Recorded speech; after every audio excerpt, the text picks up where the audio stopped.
versículo 9, y nos encontramos con un grande evento que también es muy reconocido en la escritura, narrado aquí en este libro de Génesis, libro de los inicios, cuyo autor es Moisés de este libro. Y una vez más nos vamos a encontrar con un acto que ha acompañado siempre a el hombre. Ha sido una constante en el hombre en estos primeros capítulos. Bien, capítulo 11, versículos del 1 al 9. ¿Ya todo lo tenemos? Amén. Bien, dice la palabra del Señor de esta manera: tenía entonces toda la tierra una sola lengua y unas mismas palabras. Y aconteció que cuando salieron de oriente, hallaron una llanura en la tierra de Sinai, y se establecieron allí.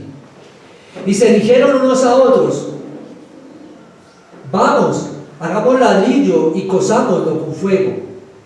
Y les sirvió el ladrillo en lugar de piedra, y el asfalto en lugar de mezcla. Y dijeron: vamos, edifiquémonos una ciudad y una torre cuya cúspide llegue al cielo, y hagámonos un hombre, por si fuéremos esparcidos sobre la faz de toda la tierra. Y descendió Jehová para ver la ciudad y la torre que edificaban los hijos de los hombres. Y dijo Jehová: he aquí, el pueblo es uno, y todos estos tienen un solo lenguaje, y han comenzado la obra, y nada les hará desistir ahora de lo que han pensado hacer. Ahora, pues, descendamos y confundamos allí su lengua, para que ninguno entienda el habla de su compañero. Así los esparció Jehová desde allí sobre la faz de toda la tierra, y dejaron de edificar la ciudad. Por esto fue llamado el nombre de ella Babel, porque allí confundió Jehová el lenguaje de toda la tierra, y desde allí los esparció sobre la faz de toda la tierra. Acompáñenme en oración. Padre, damos gracias, infinitas gracias en esta mañana. A ti, soberano Dios, dador de vida, creador de los cielos y de la tierra,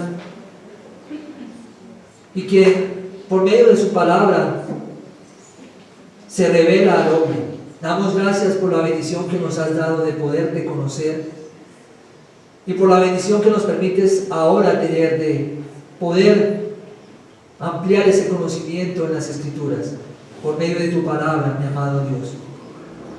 Sabemos que los cielos cuentan la gloria de Dios, pero tu palabra te describe, bendito Padre. Y damos gracias en esta mañana por ello. Es por eso que oramos para que tu Santo Espíritu sea ayudándonos a disponer nuestro corazón, nuestra mente, nuestra alma, todo nuestro ser, para que tú hables a ella en esta hora. Solo tú sabes qué necesita nuestra alma, y en ti descansamos, Padre, porque tú ves más allá de lo que el hombre puede mirar.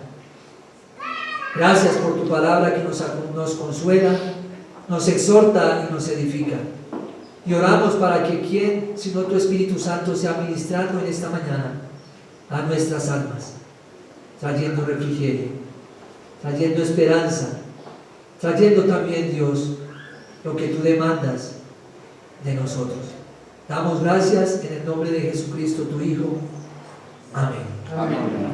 Bien, entonces nuestro capítulo 11, no sin antes hablar y hacer un pequeño recordar de lo que hemos visto en el capítulo anterior, y veíamos cómo el domingo pasado en el capítulo anterior observábamos una genealogía bastante amplia de unos nombres bastante complicados de pronunciar, ¿sí? Pero que podíamos extraer de todo esto era que allí se describían 70 naciones, las cuales se iban a esparcir a lo largo de todo el globo terráqueo o todo el mundo.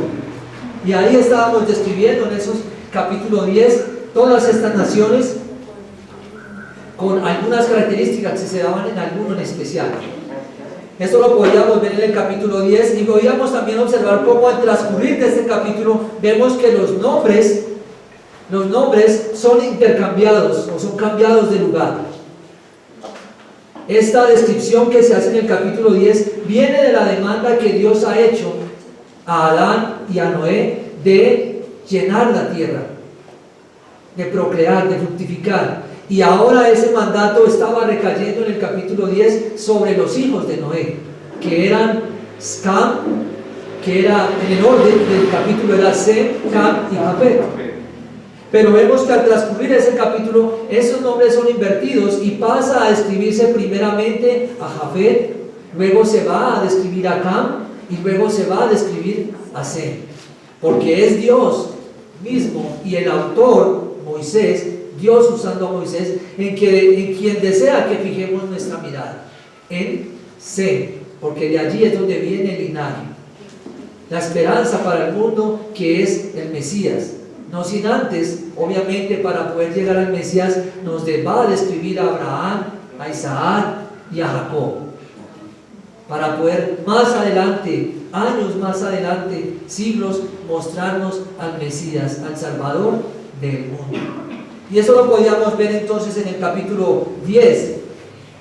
Ahora en este capítulo 11 vamos a ver un evento que también ha sido muy significativo en la historia de la Biblia para nuestros niños, aún para nosotros, y es lo que sucede aquí, la Torre de Babel. Como lo ha sido el diluvio, como lo ha sido el arca, ahora estamos centrados y detenidos en este pasaje, en este evento que sucede muy cerca después del diluvio. Lo que ha pasado en el diluvio, ese juicio de Dios, ahora nos centramos en este evento que se titula la Torre de Babel. ¿Qué más podemos decir aquí? He titulado esta enseñanza y en base a ese título nos vamos a guiar para colocar allí los puntos. Una construcción, una confusión y un Dios soberano.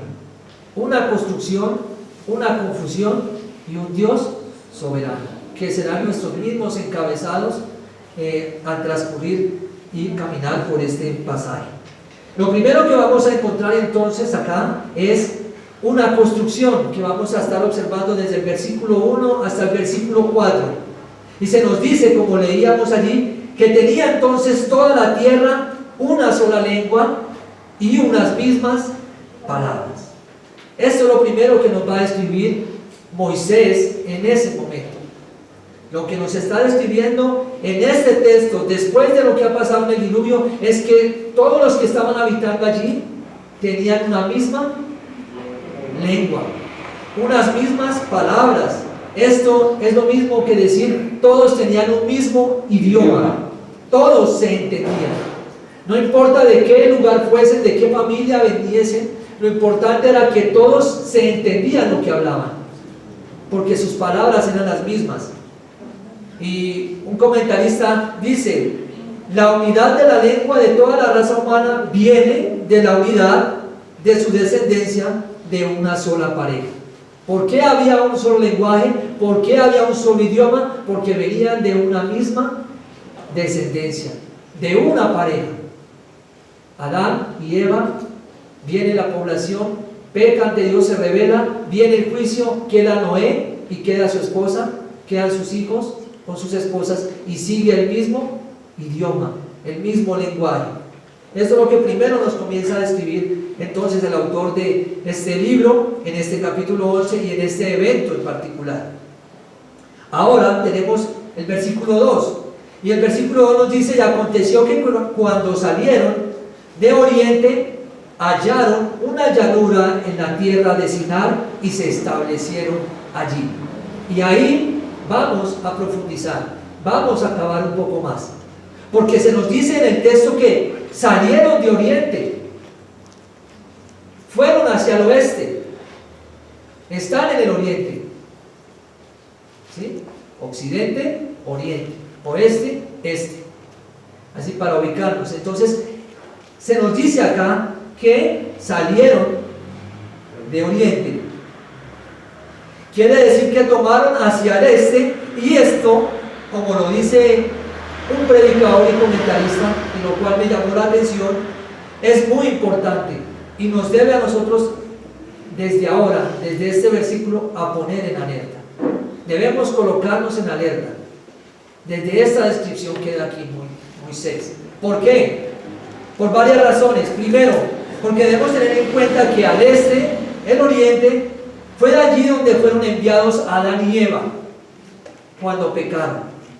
Cuando pecaron allí en el huerto, lo que Dios hace es vestirlos y luego los saca del paraíso, los expulsa y los envía al oriente, los envía al este.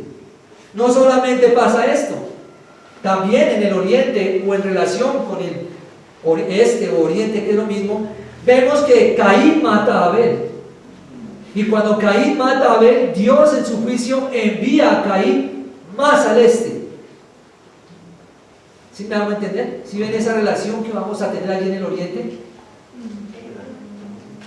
Esto nos está indicando algo, esto nos está colocando en alerta. El oriente, sale Adán y Eva, el oriente, Caín es enviado más allá del oriente, pero sigue siendo el mismo extremo. Luego, allí después de que ha sido enviado, también vemos que más adelante la escritura nos va a narrar y nos va a describir un evento con Abraham y Lot, en donde ellos y Lot tienen que tomar una decisión de qué lugar, hacia qué dirección va a ir. ¿Y cuál creen ustedes? O si se acuerdan, ¿qué fue la dirección que tomó Lot? Hacia el oriente, hacia el este. Esa fue la decisión de Lot. ¿Qué tuvo que pasar allí? Luego vemos más en ese mismo contexto que de allí Abraham tiene que salir a rescatar a Lot. Así que ya vamos teniendo por dónde va el oriente. ¿Por dónde va ese oriente? Tiene que ir luego Abraham a rescatar a Lot, y como tiene que ir a rescatar a Lot, luego más adelante veremos el oriente o el este relacionado con Sodoma y Gomorra. Así que esto ya nos está colocando en alerta.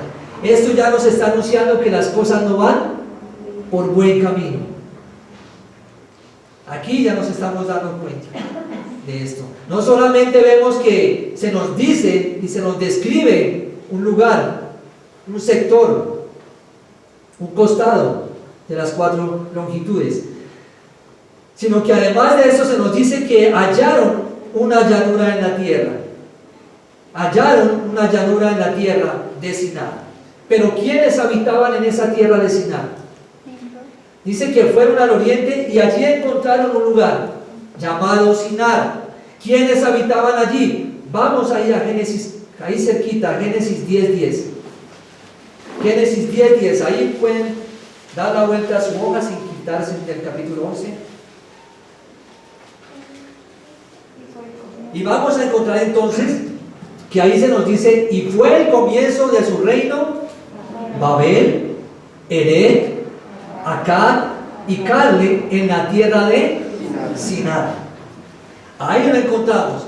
¿Quién habitaba en la tierra de Sinar? Los hijos de Cam. ¿Quiénes eran los hijos de Cam? Aquellos que habían sido maldecidos, y exclusivamente Canaán, ¿sí? Por Dios, por Noé, cuando pecó Cam al ver su desnudez. Pero algo que especial que vemos aquí es que los que habitan en esa tierra son los hijos de Cam, como lo dije, y está relacionado con Nimrod, porque vemos que en este lugar, ahí comenzó el reinado de ¿quién? De Nimrod. Nimrod está relacionado en este evento. Él es el que está allí, y es ahí en Sinar, en ese lugar donde él comienza a hacer un reinado, su imperio, porque él era cazador de almas, comenzó a convencer, comenzó a dominar las vidas. Y aquí lo encontramos entonces. ¿Y qué significa el nombre de Nimrod? Significa nos revelaremos. Así que seguimos viendo por dónde van las cosas. El oriente ya nos da una pista, y ahora el que está implicado allí en ese asunto nos da otra pista de que las cosas no van por buen camino. Está presente allí Nimrod, y esto es lo que veremos a continuación. Nimrod significa nos revelaremos, y eso es lo que nos va a describir el texto. Y no solamente dice que hallaron una llanura, sino que además se nos dice que se establecieron allí. Otra pista, otra característica para mostrarnos por dónde van las cosas. Y se establecieron allí. Y en esta frase encontramos una acción de desobediencia y también de desafiante reacción ante Dios. Porque Dios les había demandado a ellos llenar toda la tierra. No les había dicho establezcase en un solo lugar, ¿verdad? Les dice llenen toda la tierra. Eso es el mandato que les está dando. Pero noten lo que vemos aquí, no lo hacen. Ellos en cambio se establecen en un lugar. Buscan una llanura. Y eso no fue lo que Dios le había demandado. En Génesis, ahí 9, capítulo 9, versículo 1 dice: bendijo Dios a Noé y a sus hijos, y les dijo: fructificad y multiplicados y llenad la tierra. No les dijo vayan a un lugar y establezcanse ahí nomás. Era llenar toda la tierra. Y aquí se establecen en un lugar. El deseo de Dios era que se expandieran a lo largo de todo el globo terráqueo, toda la tierra, todo el mundo. Ese era el deseo de Dios. Pero aquí vemos el deseo del hombre. El deseo del hombre, establecerse y quedarse en un solo lugar. Pero ¿qué podemos extraer ya de este versículo 2?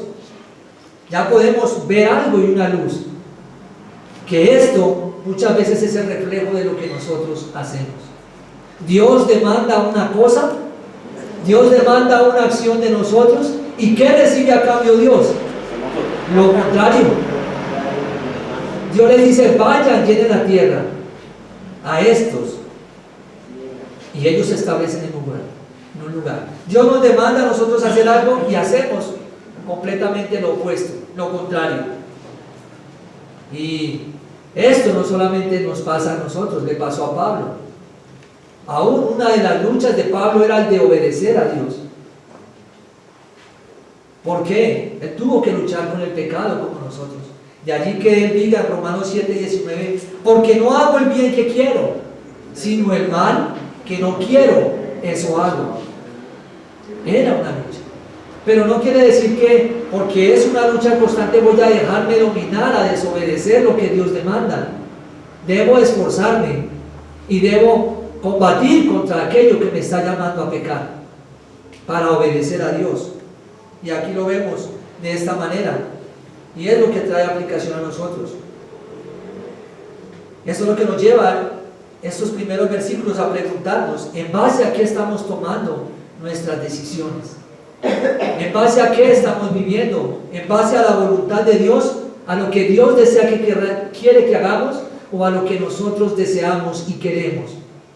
Y no hallamos la manera de torcer la escritura, de torcer el pasaje, de buscar en la Biblia dónde está aquello que se cuadre en lo que yo quiero, pero que a Dios desobedece, pero que se vea como obediencia a Dios.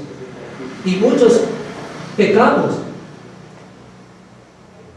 pero muchos pecan aún más cuando toman el consejo de Dios y lo quieren acomodar para decir: es que Dios también dice que el hombre puede tener más de cuántas mujeres. ¿Sí? ¿Sí? Y toman de manera de consentir su pecaminosidad y quieren involucrar a Dios en eso. Eso se ve. Ahora, eso es un ejemplo de muchos que hay. Y lo vemos entonces aquí. ¿Cuántas veces queremos obedecer, pero conforme a nuestra propia voluntad, nuestro propio criterio? Un puritano llamado Thomas Watson, muy conocido en 1600, pero no fue conocido en ese momento. Ahora es que hablan de él, porque en el momento era un hombre y un creyente, uno más. Dijo lo siguiente: no es el tener conocimiento lo que evidenciará que sean creyentes.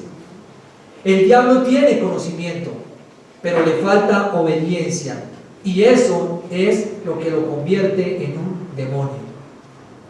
Podemos tener el conocimiento de Dios, lo que Dios demanda aquí, pero ¿qué es lo que verdaderamente pesa y da trascendencia a nuestra vida como creyentes? La obediencia a lo que creemos, la obediencia en el conocimiento que tenemos. Eso cambia. Muchos se preparan hoy, muchos van a seminarios hoy, muchos dicen conocer muy bien a Dios y hablar del Señor y de las cosas de Dios, pero ¿está comprometida la obediencia allí? Muchas veces vemos que no. Predican una cosa, pero hacen otra.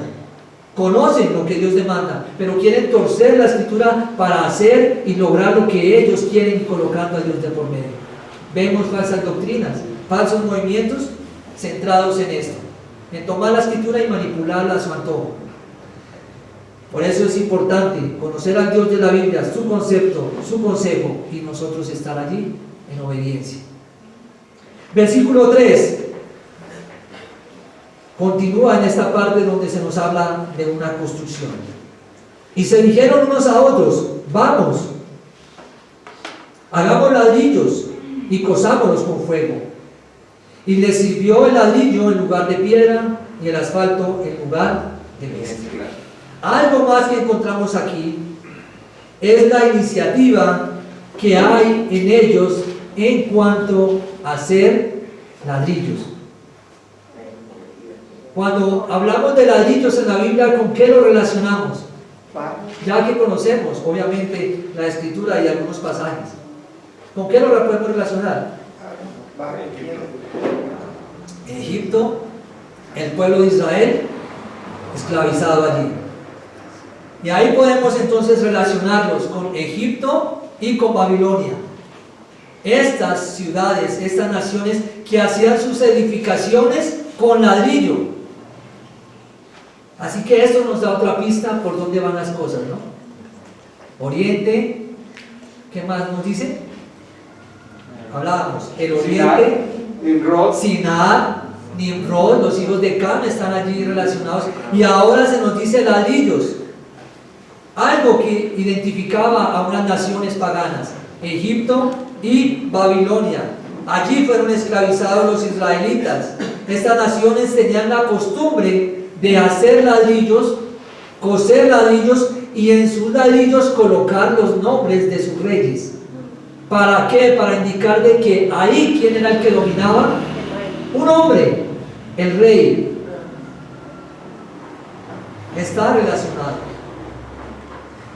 Y algo muy importante es que mientras el hombre construye con ladrillos, Dios construye con piedras, con rocas, porque sobre esta roca edificaré mi iglesia. Y aquí vemos quiénes están, los hombres construyendo en sus fuerzas con ladrillos, pero mientras el hombre construye con ladrillos, Dios construye con piedras. Y esto lo vemos también en Daniel, capítulo 2, 34, 44 también, cuando dice que una piedra viene y hace trizas la estatua, la imagen. ¿Quién es esa piedra? Cristo. ¿Ven? Entonces vemos por dónde van las cosas, no van por buen camino. El hombre trayendo, construyendo ladrillos. Esto no va nada bien. Ahora algo más que podemos observar aquí es el uso de los términos. Vamos a tomar ahí, pongan su mirada en el 3 y van a darse cuenta que ahí está vamos, hagamos. En el versículo 4, cosámonos. ¿Sí?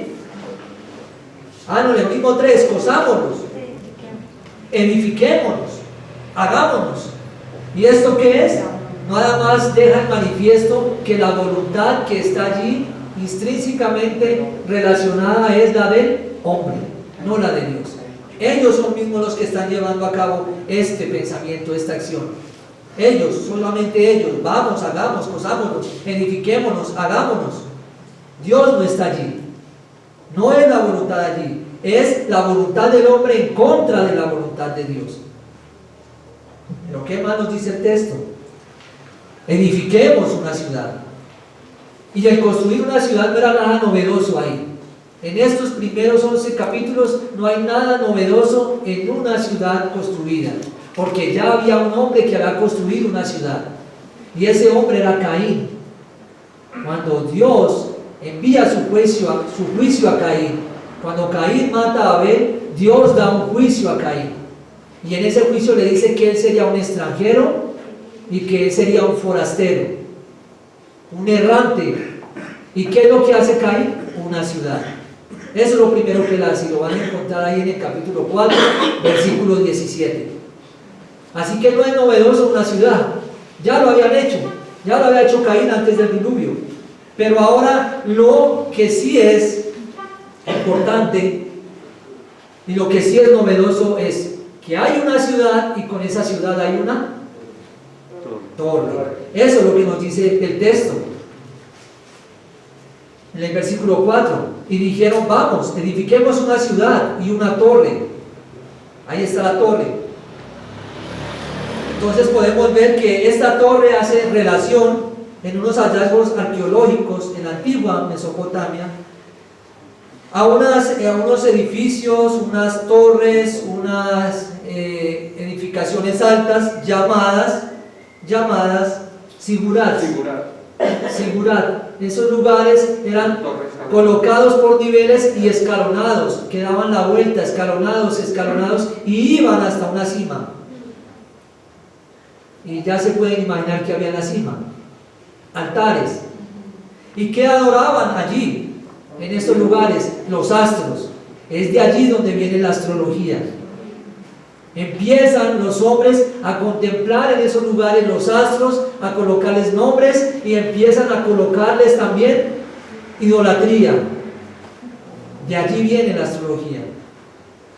Esto es lo que estaban haciendo, y a esto le llaman, a estos hallazgos así, sigurat. De esta manera Dios no era tenido en cuenta. Seguimos viendo pistas, seguimos viendo los pasos y hacia dónde nos dirigen. Estaban unidos, pero estaban sin Dios, construyendo, edificando este lugar alto con un propósito: llegar a Dios, tener sus deidades, sus dioses con D minúscula. Algunos dicen: vemos aquí el intento del hombre por alcanzar a Dios por sus propios medios. Y eso es lo que están haciendo, tratando de alcanzar a Dios por sus propios medios, no como Dios lo demanda. Y así es como hoy en día vemos muchos. Y aquí vemos que hay algo que esta edificación hace, y es unirlos.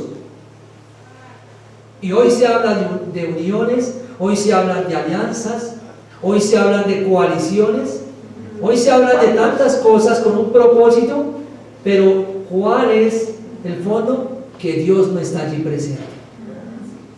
Pueden hablar de uniones, pueden hablar de alianzas, pero Dios no está presente. Dios no está allí. Y este pasaje nos va a enseñar a dónde llegan esas uniones cuando Dios no está presente. Eso es lo que nos va a enseñar aquí Moisés cuando nos está relatando todo esto. Nos cuenta cuándo y cómo llega el hombre cuando hace uniones sin Dios. Y Dios es indispensable en toda unión.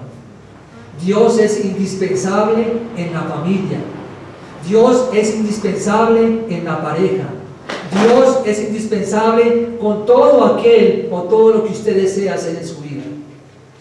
¿Por qué es indispensable? Porque si no está ahí, las cosas no van a ir bien. Si Dios no está en medio, las cosas no van por buena dirección.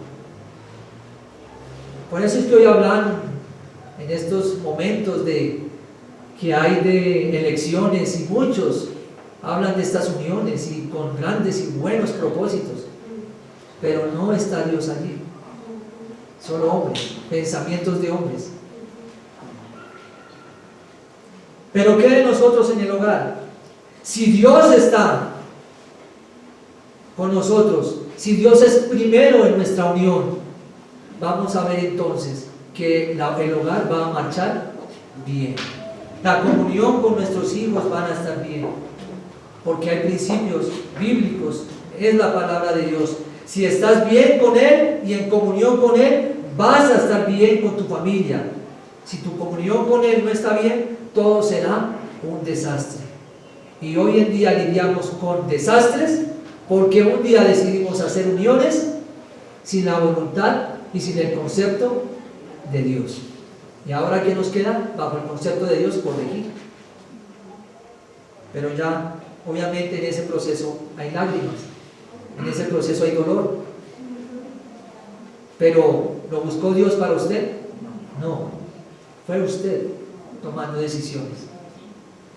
Y dice, hagámonos un nombre. No solamente los une, hacen esta edificación, sino que ahora dice, hagámonos un nombre. Y ellos buscan su propia gloria, su propia fama. Eso es lo que nos está diciendo aquí. Hagámonos un nombre, algo que nos reconozca. Ellos están tratando de encontrarle sentido a la inmortalidad. Ellos desean inmortalidad. Ellos desean ser reconocidos, nunca olvidados, siempre tenidos presentes. ¿Qué intenciones? Luego dice, por si fuéramos esparcidos. Ellos no querían obedecer a Dios. Dios les dice, vaya, llenen toda la tierra. Y ellos aquí no quieren ser esparcidos. Quieren tener un nombre, poder ser reconocidos. ¿Cuántas veces buscamos nosotros también nuestros propios nombres? Y ser nosotros famosos, ser nosotros reconocidos, y no Dios. También sucede. Así que esto no es solamente de la tierra y de los hombres de este momento. Aún en la actualidad, hoy se ve personas que hacen cosas para ser reconocidos, para ser vistos, para ser elogiados, para tener una gloria y no para que la gloria sea dada a Dios. Cuando todo lo que debemos de hacer debe ser para la gloria de Dios. Segundo anunciado, vamos avanzando, una confusión. Versículos del 5 al 7. Y dice, y descendió Jehová para ver la ciudad y la torre que edificaban los hijos de los hombres. Aquí vemos relacionado y aquí vemos que el hombre está, pero también encontramos la intervención divina. Dios está presente. Dios desciende para ver la ciudad. Los hombres se construían, pensaban que estaban haciendo algo y que Dios estaba ajeno de lo que estaban haciendo. Como cuando Adán y Eva desean y tratan de esconderse. Pero Dios lo conoce, Dios lo sabe todo. Dios sabe qué hay detrás de ese vidrio polarizado de su auto. Dios sabe. Dios sabe qué hay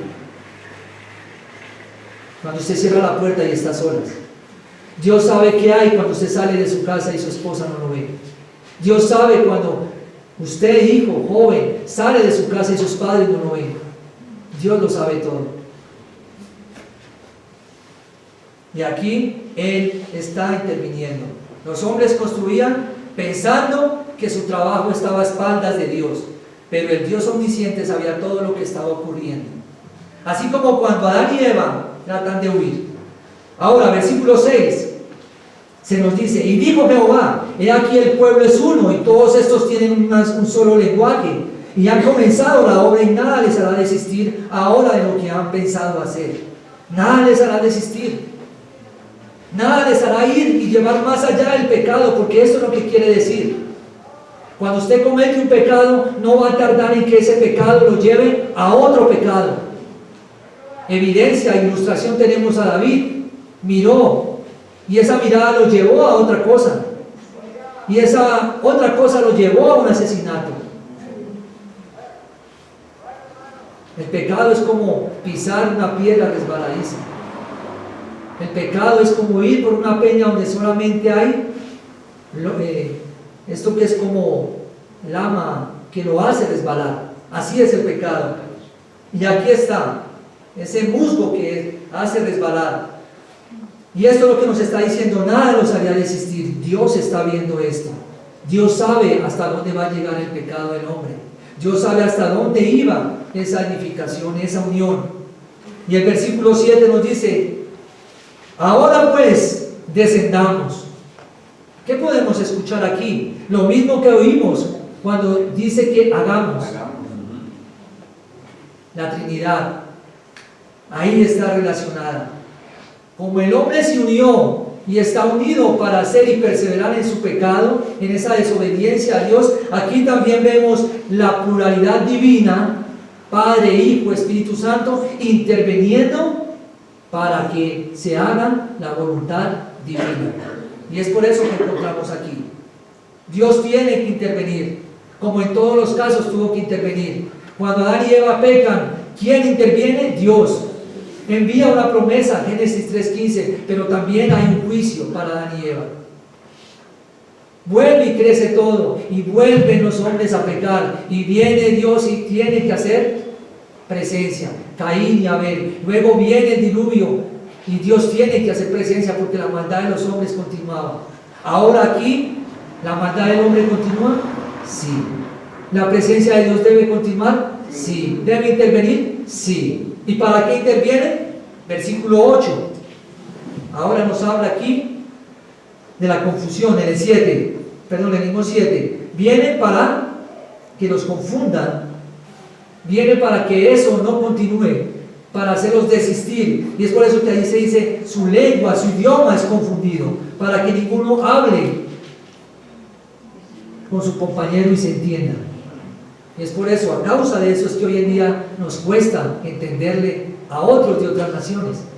Es por eso que hoy en día nos cuesta aprender otro idioma. Es por eso que evangelizar a otras personas de otra nacionalidad es difícil, porque nuestro idioma no es el mismo. Viene de acá, viene de esto que el hombre decide hacer en contra de la voluntad de Dios.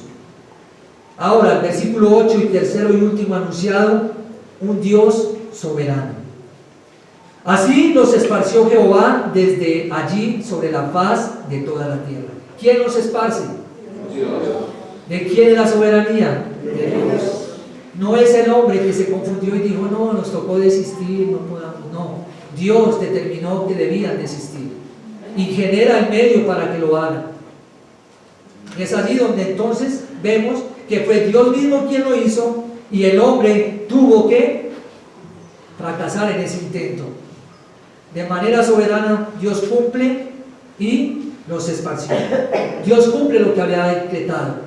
La tierra tenía que ser llena, ellos tenían que expandirse por toda la tierra. Y aquí lo vemos, lo tienen que hacer, pero Dios tiene que intervenir. Desde allí sobre toda la tierra y dejaron de edificar la ciudad. Versículo 9. Por esto fue llamado el nombre de ella Babel, la misma Babel mencionada en el capítulo 10. Pero aquí vamos a ver entonces el significado de esta Babel, y este significado es confusión. Babel significa confusión. Otros dicen que significa puerta de Dios, pero yo veo y creo que donde hay y está Dios no hay confusión. Así que Babel es confusión. Esto es lo que significa, y ahí lo podemos observar. Dos cosas que debemos tener en cuenta para poder observar este capítulo 9 con mayor deseo y anhelo de entender la soberanía de Dios. Primero, Jehová confundió el lenguaje de toda la tierra. ¿Quién lo hace? Dios. Segundo, Jehová los esparció, hombres y mujeres, sobre toda la tierra. ¿Quién lo hace? Dios. Es Dios. En ambas acciones, Dios es soberano, Dios interviene, Dios lo hace. Amén.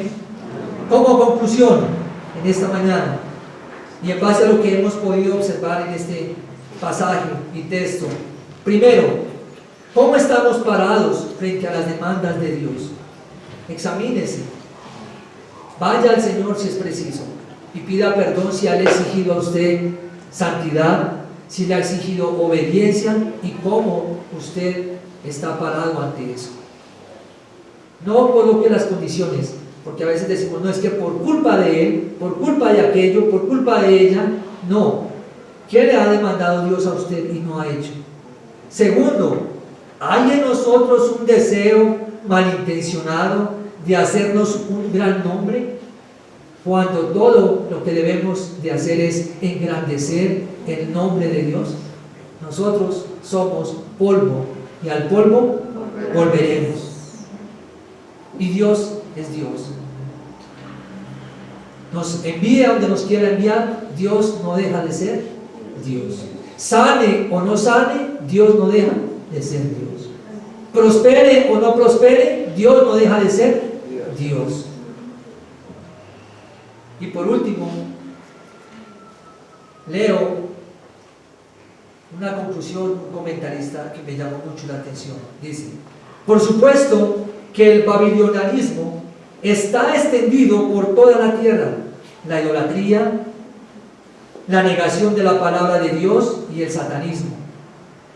Se evidencian en el mundo hoy, pero también está presente el misterio de la piedad, como lo dice en la primera carta a Timoteo 3:16. Este misterio está basado sobre la sangre de Cristo derramada en la cruz del Calvario, el día de Pentecostés. Hechos 2. Dios obró el milagro de que su pueblo hablase los diferentes idiomas y dialectos del mundo, no para confundir. Recordemos, Torre de Babel, ¿qué hace? Confunde.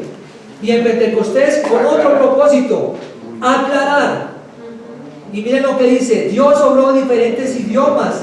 Dios obró el milagro de que su pueblo hablase los diferentes idiomas y dialectos del mundo, no para confundir esta vez, sino para proclamar que solo hay perdón de pecados y vida eterna en Jesucristo, el Mesías. Vemos la gracia de Dios, vemos la intervención divina para confundir y que se haga su voluntad, pero también la vemos divina su intervención para traer salvación y esperanza a este mundo cargado de pecado y de rebeldía. Eso lo podemos encontrar. ¿Crees hoy en este Señor? ¿Crees en aquel Cristo que es anunciado desde Génesis? ¿Crees en aquel que solamente puede librarte del infierno? Si no es así, estás a tiempo. Segundos, minutos después puede ser tarde. Puede ser tarde. En ambos casos vemos la intervención sobrenatural y soberana de Dios. Amén. Amén. Oremos. Padre, damos gracias una vez más por tu palabra, Señor, por tu misericordia y tu favor, por todo lo que aquí tú nos permites observar, nos permites conocer, para que nosotros haya el deseo ferviente, no perezoso ni mediocre, de obedecerte, de hacer conforme a tu voluntad, bendito Señor. Y si aún aquí hemos pecado y has visto en nosotros desobediencia, esperanza hay en nuestro Señor Jesucristo para el perdón de nuestros pecados y poder comenzar una vida en santidad y en obediencia para ti. Ayúdanos, bendito y amado Señor, que en nosotros no veas un destello de desobediencia, ni tampoco un destello de hacernos vanagloriosos, sino al contrario, bendito Señor, veas en nosotros alguien quien lucha y vive para obedecerte, para que tu nombre sea exaltado y glorificado. En el nombre de Jesucristo, tu Hijo. Amén. Amén.